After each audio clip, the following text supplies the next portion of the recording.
Chapter 7. Later, food ladies in the eating place with the promising sounds of running water, noisy pots, and scraping spoons. Delicious smells are drifting through the house. It's all I can do to slurp the drool from my muzzle. Hattie and Fetchman charge in and gather around the table. I'm parked in the safe hallway, looking through the door, and I see the wonderful sight. Food ladies pouring tasty food into my dish. As it's rattling in, I jump up and run in circles. Yippee! It's supper time. Food lady sets my dish on the wicked floor. She takes her seat next to Hattie and Fetchman. My tummy is rumbling. I smack my chops. I can hardly wait. Hattie glances at Food Lady and then back at me. Fenway, she calls in a hopeful voice. I know the routine by now. I cock my head and put on my most pathetic face. I whimper and moan. Please, oh please, Hattie, I am so hungry. Hattie turns to Food Lady. She wants to bring me that dish. No, Food Lady says. Fetchman shakes his head. Training, he says. What's wrong? Hattie's supposed to get up and serve me my food out there in the hallway. I whine some more. Hattie, oh please, Hattie. Please, please, please. She's gazing at Fetchman, then Food Lady, then back to Fetchman. She looks desperate. She wants to help me. What's going on? I cry and whimper and whine again and again and again. I even roll onto my back and moan. Oh, why isn't anybody feeding me? There's only so much suffering one dog can take. It's hard work. I keep whining and moaning while my humans finish eating and put everything away. Hattie acts like it hurts to look at me. The feeling is mutual.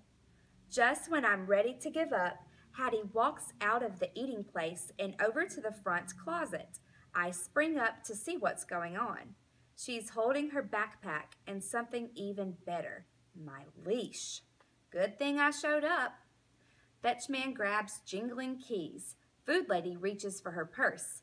This can only mean one thing. We're going for a ride in the car. Whoopee! Fetchman and Food Lady are chattering up front. Me and Hattie are cuddled in the back. She speaks to me in a quiet voice, like she's telling me a secret. She pets me over and over. My nose detects a fabulous scent in her backpack. There's no doubt about it. That thing is loaded with treats. Hattie's obviously planning to give them to me. I can't stop licking her face. This is the way it's supposed to be. My Hattie is back. When the car stops, I barrel out the door, ready for all the fun we're about to have with those treats. And when I search around the parking lot, there's more excitement right in front of my eyes and my nose. Lots of dogs and humans. And they're heading to a giant building. An indoor dog park. Hooray! Hooray! I pull Hattie through the doors. I can't get in fast enough. But inside, it's disturbingly quiet. And worse, the dogs are all on leashes. What is this place? I say as we approach a yellow lab. After we politely sniff each other's bums, he tells me his name is Lance. He's with a tall human who smells like hamburger. Dunno, dude, he says, but then I rarely do. Well, it's going to be wonderful, I say. He gazes at me blankly. Huh? I nuzzle Hattie's leg. This is my short human. Her backpack is full of treats. He perks up. Treats? Awesome. Food Lady and Fetchman are speaking with some other humans. One of them is tugging the leash of the basset hound who looks like he wants to run away. Does he know something I don't? We introduce ourselves. His name is Rocky. This place sure is curious. It must be explored.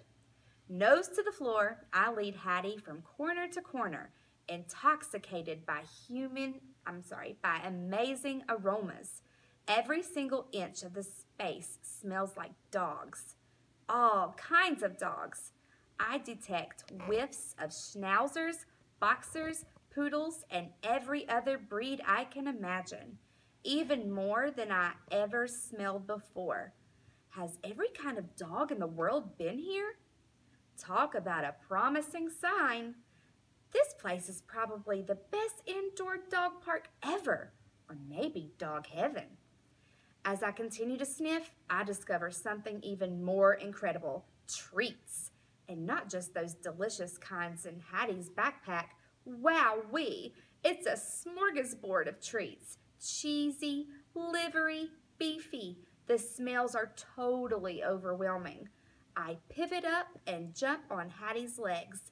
This is going to be mind-blowing, I bark. I can hardly wait till the fun starts. She looks around uneasily and shifts her backpack to her other shoulder. She smells nervous. Why isn't she more excited? And more important, why is she not handing me those treats? Suddenly, I notice that one human is striding toward us very purposefully. Like maybe she wants some treats too. Well, she's going to have a fight on her hands. Or maybe not. The one human's energy is friendly, yet her posture is telling me to stay on guard. A bad combination. She starts talking, and Hattie's treating her like she's very important. She says that mysterious word, training, too. Hattie grips the leash tighter, like she wants to keep her loyal dog close. There's something puzzling about this one human, besides the fact that she smells like the same wonderful combination of dogs and treats as everything else does in this place. All of a sudden, she turns and begins talking to everyone like she's in charge. And all of the humans all fall for it. They go quiet, staring at her with rapt attention. The dogs, not so much.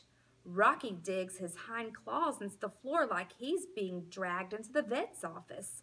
The roundest beagle I've ever seen turns to me with noticeable effort. Did I hear something about treats? I bounce at my paws. You bet, I say. Tons of them. I smelled them with my own nose. Good. I'm starving, she says. But there better not be any work involved. I don't do work.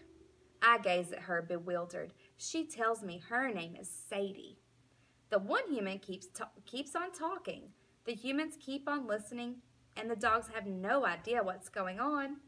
Do the humans expect us just to hang out and wait patiently? It's the very definition of impossible. All the dogs start barking at once.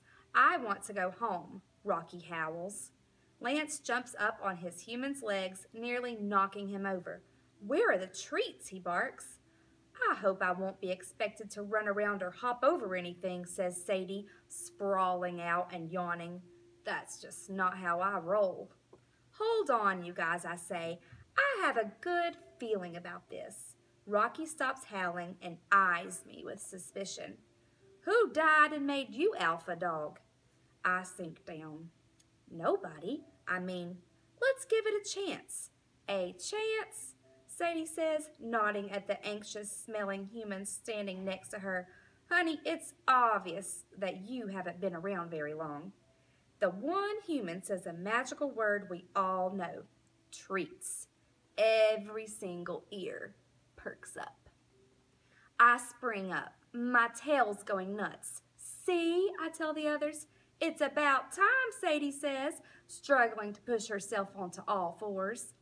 Huh? Says Lance. Sure enough, the humans produce treats. But for some reason, everybody's focused on the one human instead of the dogs. The dogs begin jumping and sniffing at the closed fist.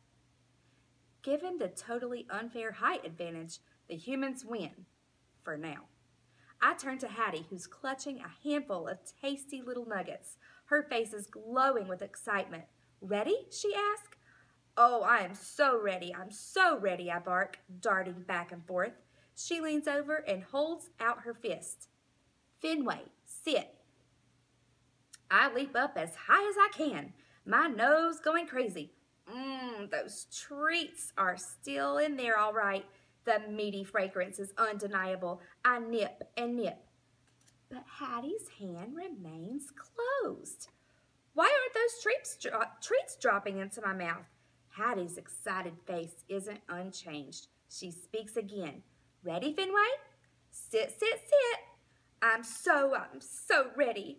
I jump and jump, my tail's going berserk. Come on, why aren't those treats coming? Hattie's cheeks drop. So do her eyes. Is this some kind of game? It isn't very fun for either of us. Hattie seems almost as upset as I am. Fetchman puts his hand on Hattie's back. Food Lady nods at her reassuringly. I'm about to ask why she's the one they're reassuring when our heads turn toward a commotion on the other side of the room. Lance is jumping and pawing on his human. Yo, buddy, where are the treats, he barks. The one human heads over to them. Lance's human steps aside as if he expects the human to rescue him. He's grimacing like he's in pain, or perhaps he's afraid of what's next. Lance turns to the rest of us. What are you looking at? The one human stands over Lance, stares straight into his eyes, and something changes. His face becomes completely focused. He gapes at the one human like she's a ham bone. Sit, she says. He plunks onto his bum, and voila, a treat falls into his open mouth. It is beyond impressive. But it's not over. Stay, the one human says, holding out her arm. She steps back. Lance waits, completely still, eyes glued on her as if in a trance. Another treat sails over, and nice grab. This happens a few more times. We're all thinking about the same thing.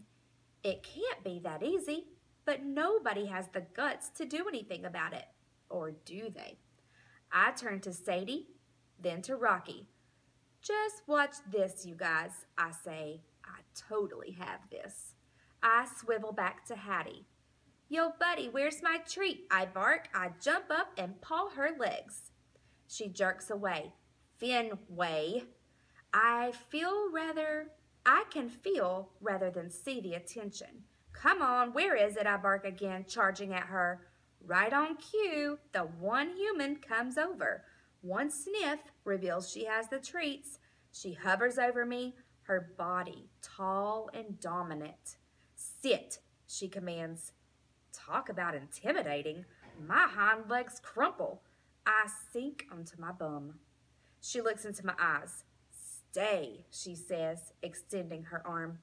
I freeze in place.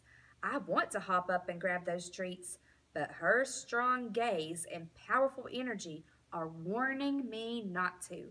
The one human takes a step.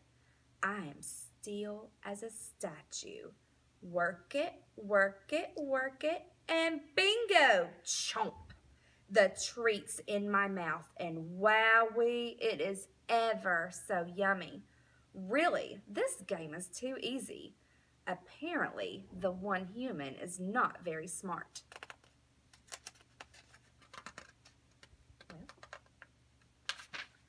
When it's dark outside, we come back at home. I'm curled up in Hattie's cozy bed. She's smelling minty and subdued. She quickly kisses my front paws and begins brushing my fur. I sigh happily with each luxurious stroke. I snuggle against my Hattie's chest, ready to melt into a pool of delight. But something's different. Instead of singing best buddies, she's talking in that same quiet, serious voice she used before. She's telling me to pay attention to something important. But what?